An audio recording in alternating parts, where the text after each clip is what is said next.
I've never seen a more blatant display of racism by our political leaders because they don't want a black man in it. It comes right down to that. And if you look at it, main reason why this country is running out of money, all you have to do is go on Coast to Coast AM, look at the archives, and the professor Kaku, I believe his name is, he does a speech explaining where does all the money go? To the Pentagon. That's why we're running out of money.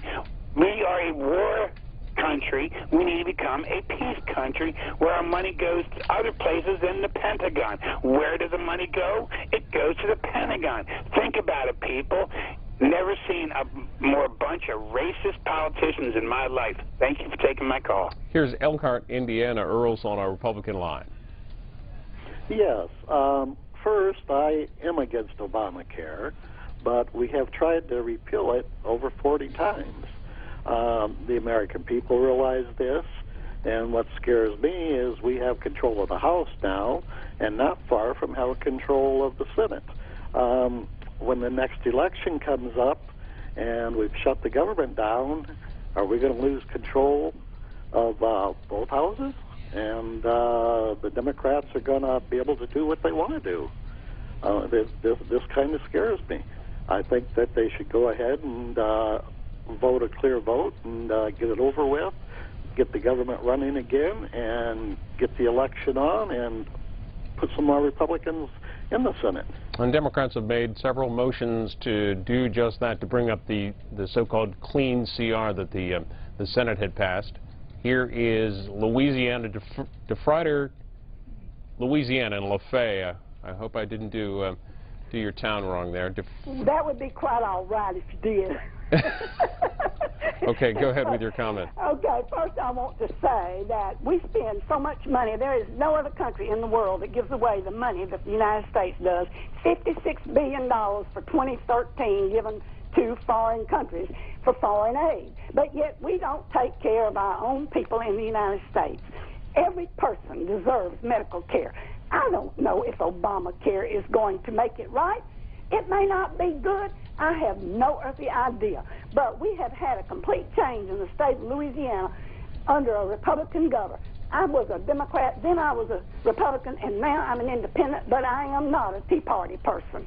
And I'm telling you, we need to look at our debt ceiling. We need to look at what we're doing up there more than just Obamacare. There's a lot more problems in our Congress, and it has been going on for years because we have such a debt ceiling. They keep talking about having to borrow more money. We owe our soul to China right now, and they have supposedly been one of our enemies. We need to get control of our debt. We need to watch what we're giving away to certain countries. We need to take care of our own people. All right, Lafayette, we're going to get one more call here. Dina's on the Democrats line. She's in Tucson, Arizona. Hey, hello, this is Dina in Tucson. First of all, prayers to all the people involved in the incident at the Capitol. And down here we tell it like it is. It's time that Speaker Boehner grows some cojones and allows a vote to come to the floor and stops representing the special interest and the Republicans in his party, because that's what they are. They're thugs. They're no better than the muggers in the street. You know, if you don't give them what they want, they're going to hold you up and almost take your life.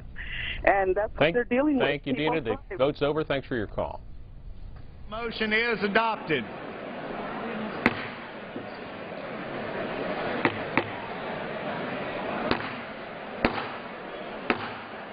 The House will come to order.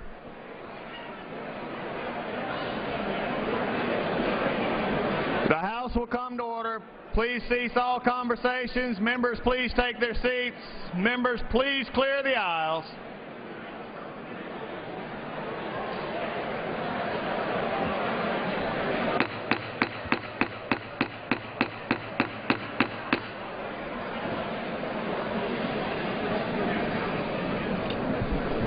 House will come to order. Please cease all conversations. Members, please take a seat. Clear the aisles. Clear the well. Purpose, the gentleman from Maryland rise. Mr. Speaker, I ask unanimous consent to speak out of order for 1 minute. The gentleman is recognized for 1 minute. Thank you, Mr. Speaker. At the outset, I know that I join the majority leader in expressing our gratitude to the Capitol Police.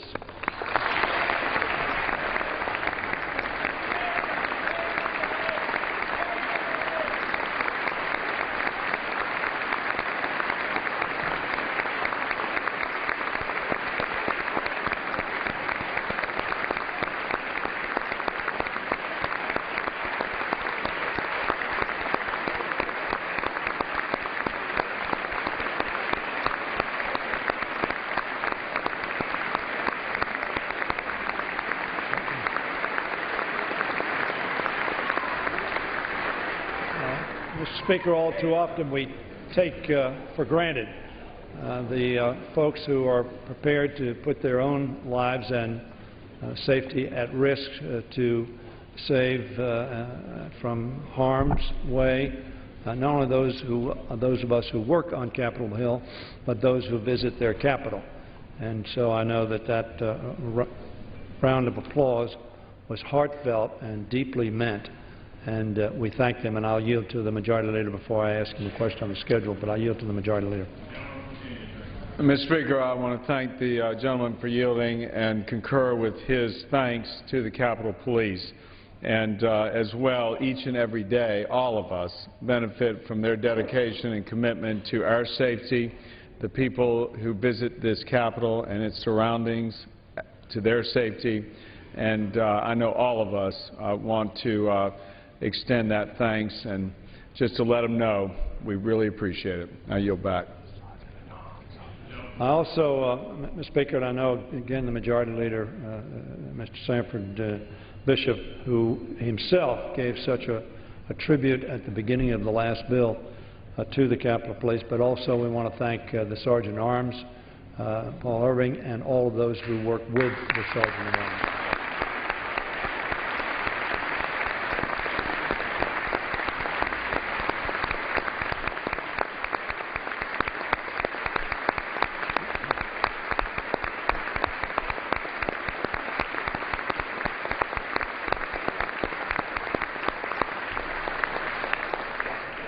Mr. Speaker, I know he may want to say a word on that as well, but I would yield to him now for the purposes of informing the members of the Majority Leader's view of the schedule for the days to come, and I yield to the Majority Leader. Mr. Speaker, I thank the gentleman, and as well on behalf of my colleagues on the majority side of the aisle, want to express our thanks to Paul Irving, the Sergeant at Arms office, and the entire team that he heads up in this Capitol for their tireless dedication to our safety and well-being, to our family's safety and well-being.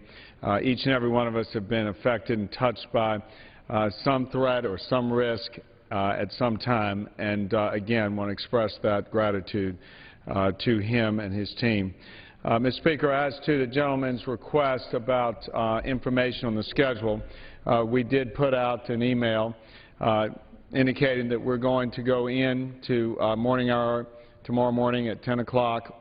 Legislative business starts at 12. We will also be making an announcement as to the weekend schedule and what we can expect for votes over the weekend. So with that, Mr. Speaker, I yield back. I thank the gentleman for that information. The gentleman, does he know how likely it is that whether we'll be in on? Obviously, every member has a schedule. They're trying to deal with that, inform their staffs of that. I know it's very difficult for the leader. I've been there. How difficult it is to anticipate, but could you? I've heard some comments that Saturday is a probability, but perhaps Sunday is not. Does the gentleman? Can he give any clarification on that? Mr. Speaker, we will announce in the morning what to expect as far as votes for the weekend. So I yield back. I yield back the balance of my time. The gentleman from Maryland yields back. The question is on the passage of the joint resolution. Those in favor say aye. Those opposed, no. In the opinion of the chair, the ayes have it. The gentleman from Indiana. On that, I ask for a recorded vote. A recorded vote is requested. Those in favor of a recorded vote will rise. Sufficient number having arisen, a recorded vote is ordered. Members will record their vote by electronic device. Without objection, this is a 5-minute vote.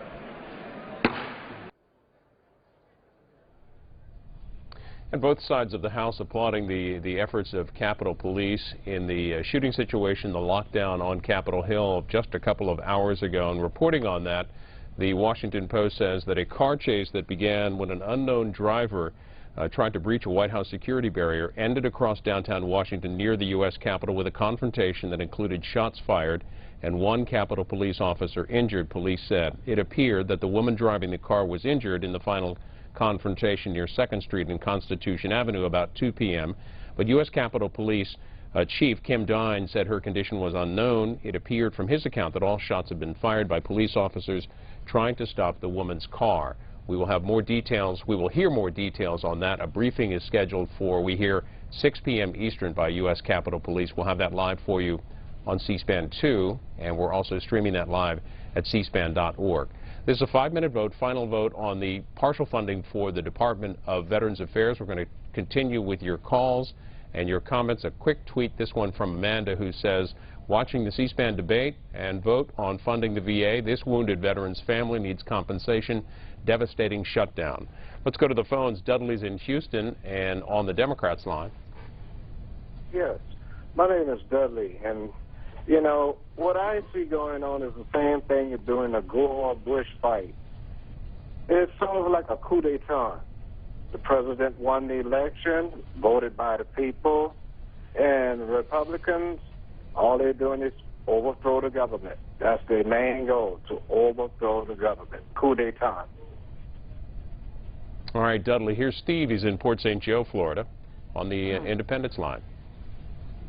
Hello? Hi, Steve. You're on the air.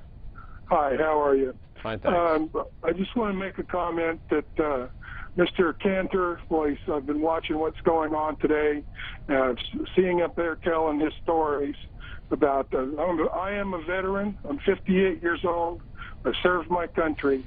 This partial funding of the veterans, you know, they want to come out and hide behind the skirts, and they want people to think that they're not cutting $6 billion from the veterans. They're trying to approve a partial vote, and in the meantime, they're cutting $6 billion from the VA. And so I just want to let it be known that these people are liars. Mr. Cantor is a liar, Cruz is a liar, and Mr. Bonner is a liar. And Steve's referring to the House in their appropriations process earlier this year. The House did approve the veterans spending bill. It has not been acted upon by the Senate. Huntsville, Alabama, next up. Allison on the Republican line. Yes. I would just like the Senate and the House to get along. I'm a disabled veteran. I'm a furloughed government worker. I'm the sole provider for my family. And now I have absolutely no income coming in if this does not get fixed. What, Allison, what department, what government work do you do? I work for the Department of the Army. And you've been furloughed indefinitely then, huh? Yes, sir, I have. Well, appreciate your calling in. Next here is Jerry in Troutville, Virginia. As this vote winds down, we'll make this our last call. Jerry, go ahead. You get the last word. Jerry, you're on the air. Go ahead. All right. Thank you, sir. I don't care if you're a Democrat, a Republican, or independent. You were elected by the people. And your job is to serve the people, not the Republican Party, not the Democrat Party, not the Independent Party. And Mr. Obama was elected by the people. And y'all get that bickering out of your system and get behind him and get this country straightened out. And by the way, our last administration, there was a whole lot of money spent, and I never heard not one word said about cost. This vote is wrapping up. It's on partial funding for the Department of Veterans Affairs. It should do it for legislative work this afternoon in the House. As you may have heard a few minutes ago, Eric Cantor laying out the schedule for tomorrow anyway. They're in for general speeches, morning hour at 10 o'clock, and legislative work at noon. Unsure as to Saturday's schedule. We will certainly keep you posted here on C-SPAN and on C-SPAN Radio.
On this vote, the yeas are 259, the nays are 157. The joint resolution is passed without objection. A motion to reconsider is laid upon the table.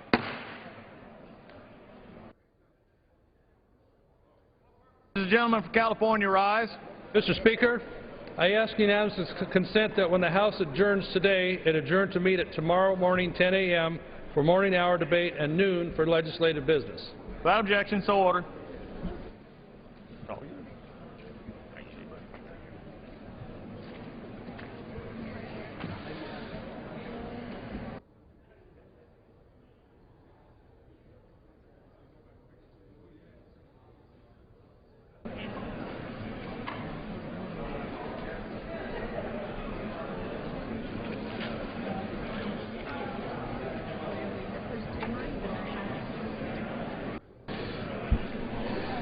The chair lays before the House the following personal request. Leave of absence requested for Mr. Jones of North Carolina for today and the balance of the week. Without objection, the request is granted.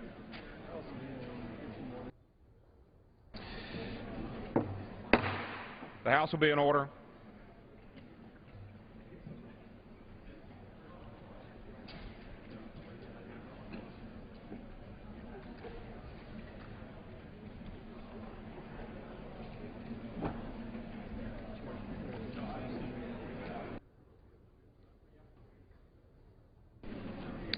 The chair will entertain requests for 1-minute speeches.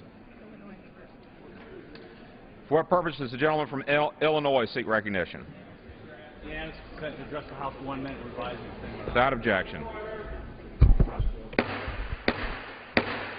The House will be in order. Gentleman is recognized for 1 minute. Mr. Speaker, I want to read a text I got from a friend and colleague from my state of Illinois. John, I have first-hand experience that the premium for an individual health policy is almost double the price now on the exchanges in Illinois. This person works for a health broker, and her premium is going from $600 to $1,100 per month with Blue Cross. This is not good. I pray that you all band together, John, and stay the course, please. She's not the only one, John. All my clients' new premiums are going higher as well, and they want it, if they want it at the same price, they have to pick a much larger deductible. The President is not telling the truth. I am praying for you, John, to hold the line. And Mr. Speaker, I yield back the balance of my time. For what purpose does the gentleman from Oregon seek recognition? Address the House for 1 minute. Without objection, the gentleman is recognized for 1 minute. So the Republican majority, who've been stampeded by a radical minority of their conference, are continuing the game of whack-a-mole. Every time something visible pops up on television about yet another federal agency and people having been disadvantaged, particularly when it affects Republican districts or constituencies they have some concern about, they play whack-a-mole. Well, that's fun, that one. Now, they know it's not going to happen. They know it's not going to be accepted, but they're pretending to care. It's time to stop pretending to care and to really care. Now, we just did a great applause for the Capitol Hill Police. I was standing with everybody else, but guess what?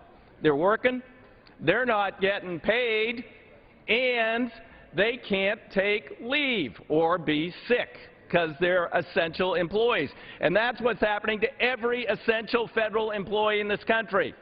Their life is being blown up. They're not getting paid, they can't take leave, they can't be sick. Now, come on. This is not right. It's time to just allow this body to vote on a clean continuing resolution. What are you afraid of? Are you afraid it would pass to temporarily fund the government till November 15th? Is that too much to ask? Then you can negotiate. It's expired. For what purpose does the gentlelady from Indiana seek recognition? Mr. Speaker, I ask for unanimous consent to address the House for 1 minute and hereby fix my remarks. Without objection, the gentlelady is recognized for 1 minute. Thank you, Mr. Speaker. As a member of the Manufacturing Caucus, I'm pleased to rise and support a National Manufacturing Day on October 4th. In northern Indiana, we have a great story to share. According to the Bureau of Labor Statistics, Elkhart County was named number 3 on the U.S. Department of Commerce list of counties with the fastest growing job growth. Much of this increase is attributed to the RV manufacturers and suppliers that provide products and create great jobs. I'd like to highlight one recent accomplishment of Drew Industries in Elkhart. A parent company of Lippert Components and Kinrow, this RV manufacturer supplier has strengthened our Hoosier economy. Together they employ over 4,000 Hoosiers in Elkhart County. The Elkhart Truth reports that the company plans to add 800 more jobs in 2017, expanding operations in Elkhart and Goshen. The manufacturing industry has pumped life back into northern Indiana, and once again, Hoosiers are leading the way, and I yield back the remainder of my time. The gentlelady yields back. For what purpose does the gentlelady from Texas seek recognition? Without objection, the gentlelady. House will come to order. The gentlelady is recognized for 1 minute. Speaker, 2 heroes of mine, World War II veterans, Representative John Dingell and Senator Robert Dole, plainly said that piecemeal or partial spending plans do not adequately ensure that our veterans are served or protected. I have in my hand today a letter from the Majority Leader, Mr. Reid, who I thank him for his service, and a letter from our leadership, Democratic leadership here in the House. It simply pleads with the Speaker of this body, rather than piecemeal the American dream, rather than respond in a way that leaves 8,000 federal employees unemployed. And God knows the tragedy of this poor person who came on the Hill in a black car. No one knows what would drive this person to do this. But what I would say to you is, let's get our wheels back on, serve the American people, bring them back, vote for a bill today that will open the government. I will stay here until we get that bill on the floor. Piecemeal is undeserving of America and all who we love. I yield back. For what purpose does the gentleman from Pennsylvania seek recognition? Mr. Speaker, request unanimous consent to address the House for 1 minute. Without objection, the gentleman is recognized for 1 minute. Mr. Speaker, first I want to take this time to thank our Capitol Police, Sergeant of Arms staff, local D.C. police that provide for our safety every day. Our prayers go out to those injured and involved in today's terrible incident. Second, Mr. Speaker, Article 1, Section 9, Clause 7 of the U.S. Constitution explicitly states that no funds shall be drawn from the Treasury without appropriations made by law. This is one of the few obligations that Congress must meet annually, and Congress has failed to meet the most basic responsibility, which is why I've co-sponsored the Government Shutdown Fairness Act. Mr. Speaker, where I come from, we believe in an honest day's work for an honest day's pay. And while I continue to cast every vote on this House floor in order to keep the government open, it should be morally reprehensible for me or other members of the body to collect a paycheck where this lapse of appropriation continues. Unfortunately, this gesture will not reopen the government. As we continue to work towards ensuring that critical services are made available for our nation's citizens, remain hopeful that the Senate Majority Leader will see the error of his ways and begin negotiations with the House. Thank you, Mr. Speaker, and I yield back the balance of my time. For what purpose does the gentleman from gentlelady from Nevada seek recognition? Unanimous consent to address the House for 1 minute. Without objection, the gentlelady is recognized for 1 minute.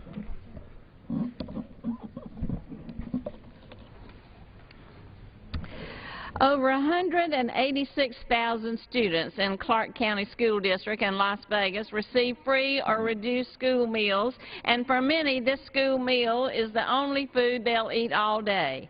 And yet this destructive government shutdown has cut off federal funding for school meals, leaving school districts to struggle to feed their students with budgets already devastated by the sequestration.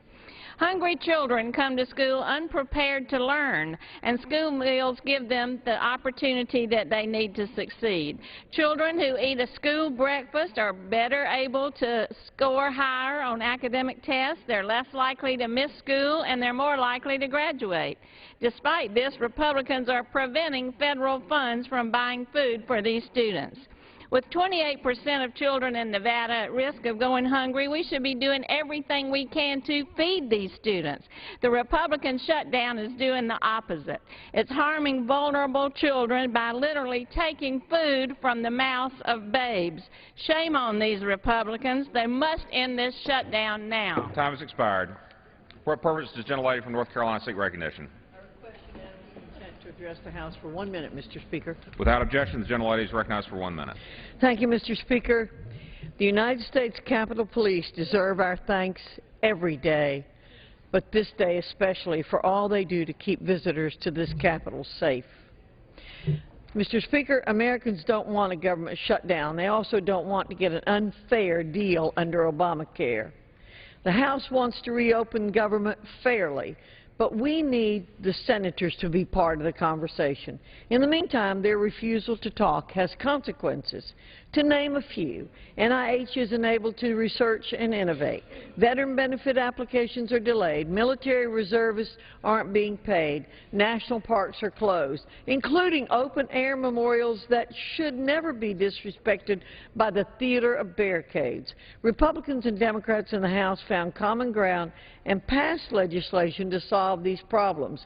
We urge the Senate Democrats to do their part. These proposals offer common ground. Let's build on it. And with regard to the closure of the World War II Memorial, may I offer a reminder that the beaches of Normandy were closed too. I yield back. For what purpose does the gentlelady from the Virgin Islands seek recognition? That's unanimous consent to address the House for 1 minute. Without objection, the gentlelady is recognized for 1 minute. Thank you, Mr. Speaker. Yesterday I spoke about the damage to the St. John economy because the national park is closed. Like everyone's district, Republican and Democrat, the damage is growing exponentially with every day this continues. By not putting a clean CR to a vote, the House leadership is preventing pregnant women and babies from getting important nutrition support. The gentleman who called me on a radio program on Tuesday can't get help from us with USDA loans because the USDA offices are closed. Our work with SBA offices to help our small businesses are on hold, and the town halls with GSA on federal contracting with local businesses will be put off. My community is already in economic distress, and this shutdown is making it worse. I'm proud to have one of the best National Guard units in the country. I'm a member of the American Legion Auxiliary and an avid supporter of NIH. But the bills that are being passed here only pretend to help these entities while imposing damaging cuts. The ACA is law. Get over it. Let's stop this divide and conquer piecemeal approach. Let's vote on a clean measure to reopen the offices of the federal government to ensure federal workers can pay their bills. And let's make sure the federal government will pay its debt too. For what purpose does the gentleman from Louisiana seek recognition? Unanimous consent to address the House for 1 minute. Without objection, the gentleman is recognized for 1 minute. Thank you, sir. I have good news for my my colleagues from the Democratic side of the aisle. We can reopen the government. Let's make clear what the House has done. We have sent a continuing resolution to the Senate which funds the government, and it has 2 amendments which are found so objectionable. It does away with a special sweetheart deal the President created that only benefits senators and congressmen and congresswomen. And for those folks who are getting their insurance from their employer, the President postponed the mandate on their employer, so we postponed the mandate on the employee. That's all we have to do.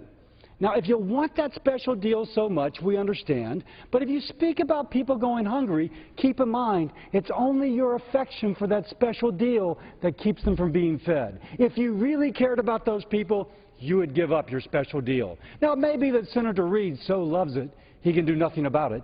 That said, let's negotiate. The Constitution says that if the 2 chambers disagree, you go to conference committee. At the end of the day, if you give up your special deal, people are fed. Why do you want that special deal so much? Thank you.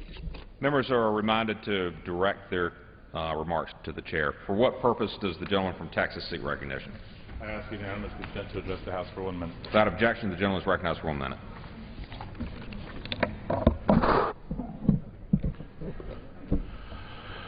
Thank you, Mr. Speaker. I rise today in honor of the late Bubba Kennedy, who was a deputy sheriff who was killed last night out in West Texas, a committed peace officer of 14 years.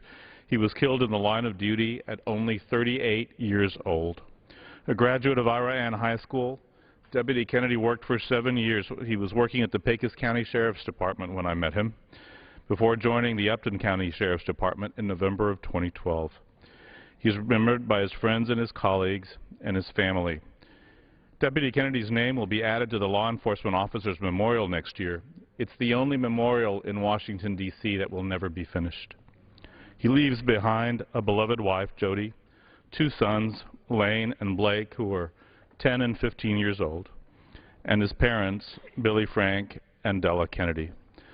I'm honored to have had the opportunity, Mr. Speaker, to recognize Bubba Kennedy, the deputy sheriff that I know and knew and respected. His devotion to his community and his family has truly impacted the lives of many and will continue to do so even after his passing. In Rankin, Texas, which is such a small community in West Texas where everybody knows everybody, his death, his loss, is truly, truly, deeply felt. For what purpose does the gentleman from South Carolina seek recognition? To address the House for 1 minute, will rise and extend my remarks. The gentleman is recognized for 1 minute. I just wanted to read a couple of the letters that have come into my office about the new health care law. I'm a senior citizen working part-time. I can no longer see my doctor of 14 years. I know of other people getting their hours cut and not being able to find a job, and they don't know what their health care will be. The next one, we have 24 employees and have been in business since 1982. We currently pay 100% of the premium for health care insurance for our employees. After discussing this with our health care provider, we've determined when Obamacare is put in place, we will no longer be able to provide health care insurance. The next one, higher premiums, higher deductibles, less coverage. Next, I've been paying insurance to Blue Cross Blue Shield for 25 years now. A month and a half ago, I got a letter in the mailbox stating I'm losing my coverage due to the Obama health care laws. I thought Mr. Obama promised no one had to change insurance companies. Mr. Obama has told a lie, and there's no other way to say it. Next one, my insurance company is dropping my business. So much for being able to keep your insurance if you want to. Not. The small business owner like me is up a creek. That's not exactly what he said. Thank you, sir. I yield back my time. For what purpose does the gentleman? Members are reminded to refrain from engaging in personalities towards the President. For what purpose does the gentleman from Virginia seek recognition? To address the House for 1 minute, I seek unanimous consent to revise and extend my remarks. Without objection, the gentleman is recognized for 1 minute. Mr. Speaker, the public has been witness to extraordinary divisiveness between the Republicans and Democrats in this House. But I think it's important, too, that the public bear in mind that we have a law that was passed substantially in the House and the Senate, granted primarily by Democrats, of course, but it was signed by the President, and then we had a presidential election. A major issue was the Affordable Care Act. That's why it was called Obamacare. And President Obama won by 5 million votes, Mr. Speaker. Now, Mr. Speaker, the issue is the funding of the federal government. Virtually all the Democrats voted to fund the government. Virtually all of the other side, Mr. Speaker, voted not to. So now for the Republican majority to come up and try to open up different agencies, suggesting that we don't want to do that, they're the ones that closed them, Mr. President. We're the ones that voted to keep them open. What we want to do is to open up the government. And if we do it in bits and pieces, we create more dissension within the federal workforce. We shouldn't do that. The American public deserves better from us. Thank you, Mr. Speaker. Are there further requests for 1 minute speeches?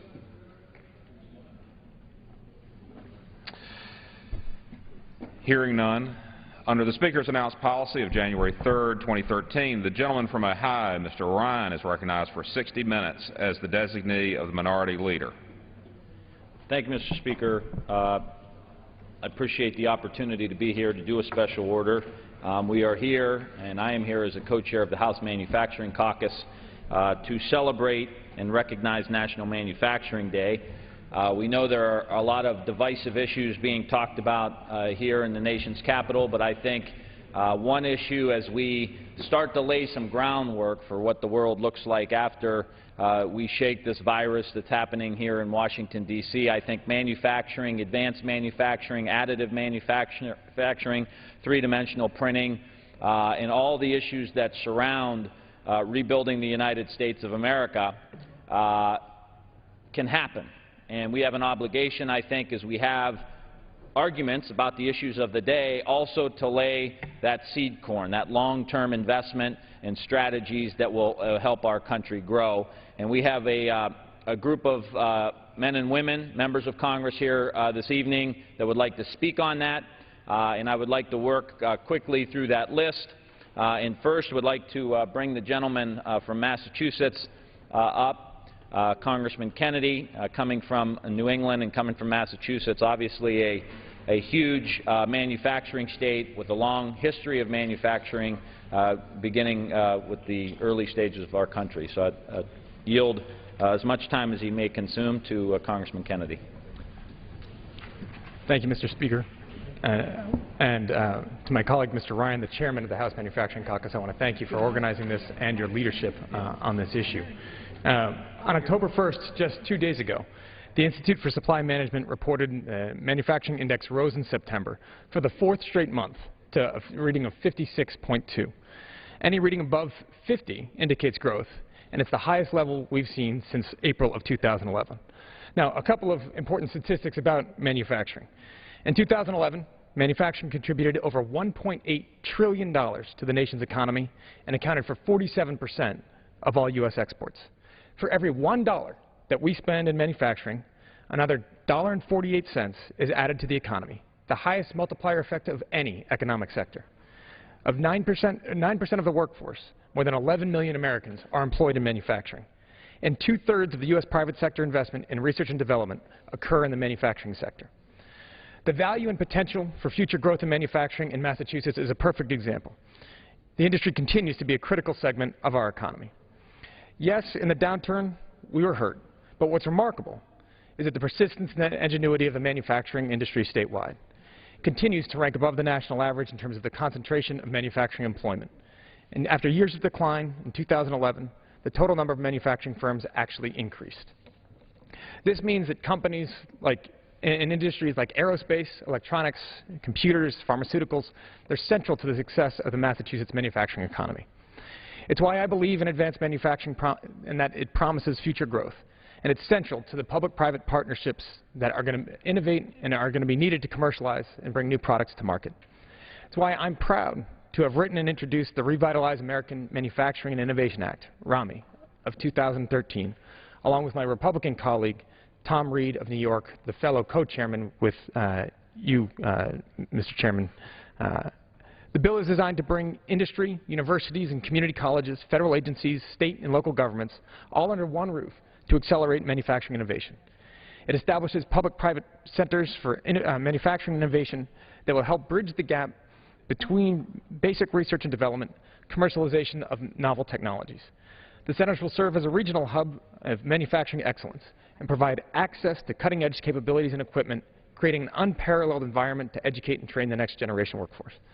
And as we've seen, Mr. Chairman, we've seen this model work right there in, I believe, your hometown of Youngstown, Ohio, or the area that you represent, and the great advances that we've seen in additive manufacturing and 3D printing.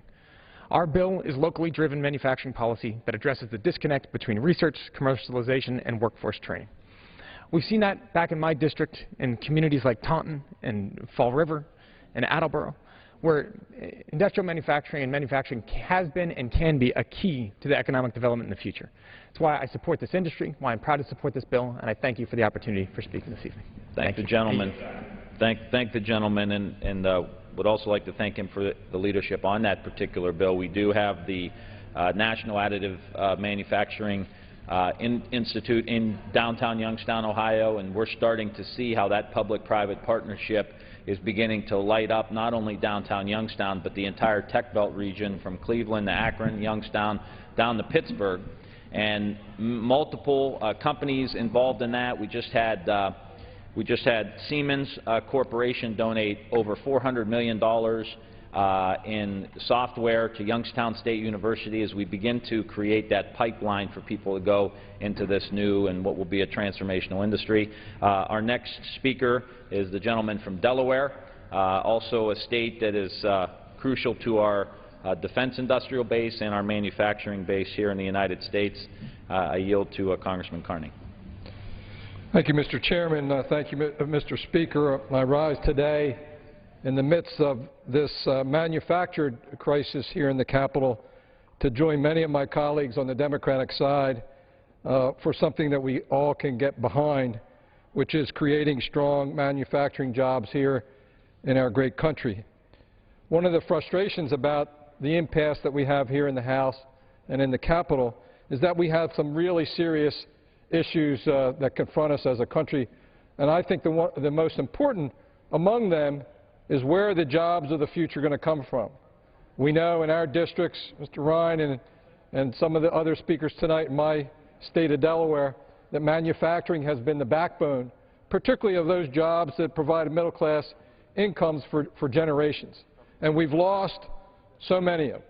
Since 2008, in my home state, we've lost both of our auto manufacturing plants, the General Motors plant at Boxwood Road and the Chrysler plant in Newark. We've lost over the last 10 years or so Avon Products, a manufacturing facility in Newark. And for generations, downstate in the town of Seaford, the DuPont nylon plant provided a pathway to middle class for generations of families down there. We know that the competition for those jobs today and into the future are going to define the success of our own ability to maintain a middle class here in the United States, and also define the competition that we have with our neighbors around the world.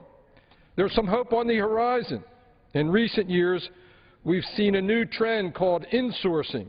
We're actually seeing companies moving back jobs here into the United States. General Electric, one of the premier manufacturing industrial conglomerates, international companies here in the U.S., has started to move appliance manufacturing to the states of Indiana and Ohio and other places in the Midwest from their plants that they moved some years ago to Mexico. And Apple just announced that it'll start manufacturing a new laptop here in the United States. But here's the thing. Not only do we have to attract and bring jobs back to the United States, but once we get them back here through this insourcing trend, we need to make sure that we keep them here. Making things here at home, whether it's building new cars, the cars of the future, whether it's building the appliances or electronics that we're talking about, help create the strong economic foundation that we've enjoyed as a country and will do so for future generations. And so it's our job as members of Congress to pass laws that will encourage innovation and job creation right here at home and put hard-working Americans back to work.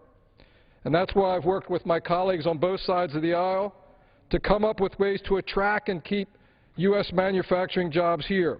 This summer, I joined my colleague from Pennsylvania, Mr. Fitzpatrick, to introduce the Made in America Act. It's really a simple bill. It creates a labeling system called the America Star labels, much like Energy Star, that companies can use to identify the extent to which their products are made in America. Just this past summer, I had to go shopping for a new air conditioner. My air conditioner broke down. And it was difficult to determine what products were made here, how much they were made here, what kind of parts were made here. Last year, I bought a new front door, a new oak front door. Spent a lot of time going around trying to find a door that was made here in the U.S. and found a wonderful product just over the line in Pennsylvania. Made in America is something that people want to see, and they want to know what the products that they buy, what they see out there in stores, how much is foreign made and how much is made here in the U.S. of A, and people, consumers, care about it. And that's why this job is important, because that's why this piece of legislation is important, because it provides people with that opportunity to know that. I also got together with Mr. Honda from California, who's here in the chamber, with the Scaling Up Manufacturing Act. I'm sure he'll talk about it. The bill creates a 25% tax credit for the cost of construction or lease of a company's first domestic manufacturing facility. Thank you, Mr. Honda, for that, for the opportunity to join you on that. I also introduced a bill to increase the research and development tax credit from 14% to 17%, and to make it, more importantly, to make it permanent, to create certainty for businesses to locate their research and development facilities here in this country. This will give those companies that certainty that they need to set up those operations. These are just a few examples, Mr. Speaker, Mr. Chairman, of the ways that Congress can do something to make it possible for us to make things here in America again. We all believe, many of us here, frankly on both sides of the aisle, believe that making things in America is the key to our economic recovery. We need to get our house in order here with the impasse that we're dealing with over the last week and focus on these efforts, focus on the things that we can do to incentivize U.S. manufacturing. Thank you, Mr. Chairman. Thank you, Mr. Speaker. I yield back. Thank the gentleman from Delaware, who obviously gets it and is involved in, I think, a lot of the initiatives that we're beginning to push here in a bipartisan way. And as I said, I hope when we get through the next few weeks and this tough time that we're having here that we can begin to push some of these initiatives.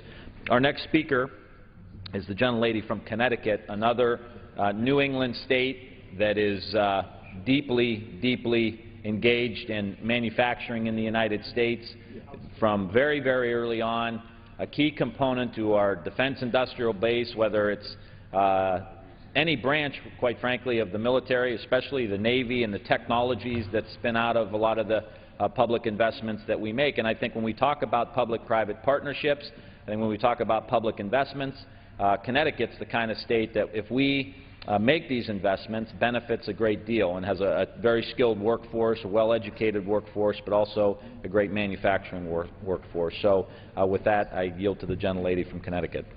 Thank you very much. I want to thank you for your leadership, Mr. Ryan, and to Mr. Reed, your bipartisan co-chair of the Manufacturing Caucus, for all you have been doing in this Congress and in others to promote manufacturing. Today we celebrate the rebirth of manufacturing in Connecticut and across America. My state is home to close to 5,000 manufacturing companies, employing nearly 168,000 men and women. Our state has a long tradition of manufacturing dating back to Eli Whitney and the cotton gin. And I am proud to see that that tradition is being carried on to the next generation.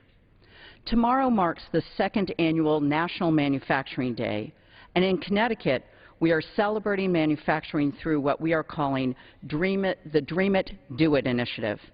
Folks across the state will be showcasing the importance of American manufacturing. Hundreds of middle school students will participate in a Manufacturing Mania program to learn how Connecticut-made products impact their lives. Throughout the month, manufacturing facilities will be giving tours, and technical colleges and high schools will hold open houses to show young people and their parents how rewarding a career in manufacturing can be. I've been meeting with manufacturers from across my district, and I've seen firsthand the innovative work that they are doing. In New Britain, family-owned Peter Paul Electronics has been creating good jobs for 3 generations. They strive every day to expand training and hire new employees. At Ward Leonard in Thomaston and Jonal Labs in Meriden, employees and managers are working together seeking ways to manufacture quality products for customers across Connecticut, across the country, and across the world. And I'm proud of the innovative, dedicated men and women of manufacturing. And I want to make sure that they continue to succeed for generations to come. I also know firsthand how important manufacturing is because I come from a family of manufacturers. My grandfather started a small manufacturing company 61 years ago that I'm proud to say is still in business today. And I know from that experience and from companies all across Connecticut the importance of providing a supportive environment for manufacturing to grow and thrive and ensure that we are building jobs right here in America. That is why I'm introducing two bills, the First Step Act and the STEM Jobs Act, that help students, employees, and small businesses succeed by ensuring that our students have the skills for the future. It's a need I've heard time and time again from manufacturers in my district. We have to ensure that the next generation have the skills to be competitive in a global economy where manufacturing jobs pay those high wages that we need to rebuild a middle class here in America. And I know that there is a lot of bipartisan support in this chamber for our efforts to promote American manufacturing, innovation, and competitiveness. Many of us on both sides of the aisle are committed to working together on this and many other issues to help the American people. The time has come for us to pass some real jobs bills for manufacturers, for workers, and for families across my district and across this country. Thank you, and I yield back my time. Thank the gentlelady for her good work and good words. Our next speaker is from the great state of California, which obviously has, great job, obviously one of the most diverse economies, but many people think California and they don't necessarily think manufacturing, and the leadership that the gentleman has been providing here, number of issues, number of bills sponsored and pushed throughout his career here, and we're going to learn more about, I'm sure, what's going on in California. So I yield to Mr. Honda, the gentleman from California. Well, I thank my friend for leading this group and also providing the rest of the country the understanding, the idea that there's work being done here. There are creative minds in Congress that are looking at the issue of manufacturing and creating jobs. I dare say that the word manufacturing product for many people in this country conjures up the old-fashioned traditional kinds of works. But today we've heard nothing but the upgraded, the high-tech, the kind of manufacturing that requires many other states to cooperate with each other in order for something to happen. So the American manufacturing renaissance is really essential for a full and sustainable economic recovery, and the National Manufacturing Day is an opportunity to highlight manufacturing's importance and outsized contributions to America's economy. Manufacturing can generate 70% of exports in both advanced and emerging manufacturing, and up to 90% of business research and development spending. Just in my home state of California, there are over 40,000 manufacturers that account for over 1.2 million jobs and 230 billion of output. Small supplying contractor manufacturers like Calwell in Fremont, California, which I was going to visit, but I think that our calendar is going to delay that visit. Calwell and Fremont, California play a key role in the worldwide supply chain system. And the term supply chain is a concept that's not well understood nor well discussed, but a supply chain is necessary for any manufacturer to be able to produce their products. These manufacturing jobs are high-paying and they are job multipliers, a term that's been used previously. High-paying and they are job multipliers. Each manufacturing job creates 4 to 7 additional non-manufacturing jobs in other industries like customer service, transportation, and other service-oriented sectors. Manufacturing outputs is almost 12% of our gross state product in California and accounts for 87% of our exports. So manufacturing has and continues to be the platform for building a solid middle class all across this country, the United States, and abroad. For these reasons and others, I remind my colleagues today that we have plenty of work to do to provide appropriate funding for innovation, appropriate funding for research and development, to rebuild and educate a skilled manufacturing workforce, and to provide targeted tax incentives to protect and reshore the manufacturing supply chain. The term reshore, bringing back the manufacturing supply chain that has been decimated for over the 30-year period of outsourcing. We can and must rebuild manufacturing capacity and leadership in the United States. And for those reasons, I'm very proud to be part of this caucus, the Manufacturing Caucus. And we shall together work together to knit together all our ideas in our bills to make sure that we have a network of supply chains and manufacturers that will provide all the jobs that we need to build a stronger middle class. Thank you, and I yield back. I thank the gentleman. And that point of the supply chain, I think, is essential to recognize that it's not just the General Motors plant, but it's all of the Tier 1, Tier 2, Tier 3 suppliers right down the line that are making component parts, that are providing good manufacturing jobs for Americans. And those jobs, as has been stated here several times, pay a lot more. And the average worker makes, manufacturing worker makes about $77,000 a year. The national average is $60,000 a year. So more patents, more innovation coming off the factory floors around the country in the field of manufacturing. And so that happens in supply chains, the companies that are involved in the supply chains, and also the big manufacturers that we often think of. One statistic I'd like to make, too, before I introduce the gentleman from Rhode Island is, we think of big companies like Boeing and like Facebook. And Facebook, which has a lot of prominence today, they both have market values over $50 billion. Facebook employs about 5,000 workers. Boeing employs about 170,000 workers, because you need the manpower, the woman power in these facilities to make that happen. So I'd like to yield to my friend, a strong advocate for working class people on the House Budget Committee, and it's always fun to be on that committee with him. I yield to my friend, the gentleman from Rhode Island. I thank the gentleman from Ohio for yielding and for your very powerful leadership of the Manufacturing Caucus here in the House. As you know, tomorrow, October 4th, we celebrate National Manufacturing Day, which is really an opportunity to underscore and reaffirm our commitment to manufacturing and to remember that manufacturing helped build this country. It made this country a great and powerful nation. It helped build a thriving middle class and has created good-paying jobs for hardworking men and women all across our country.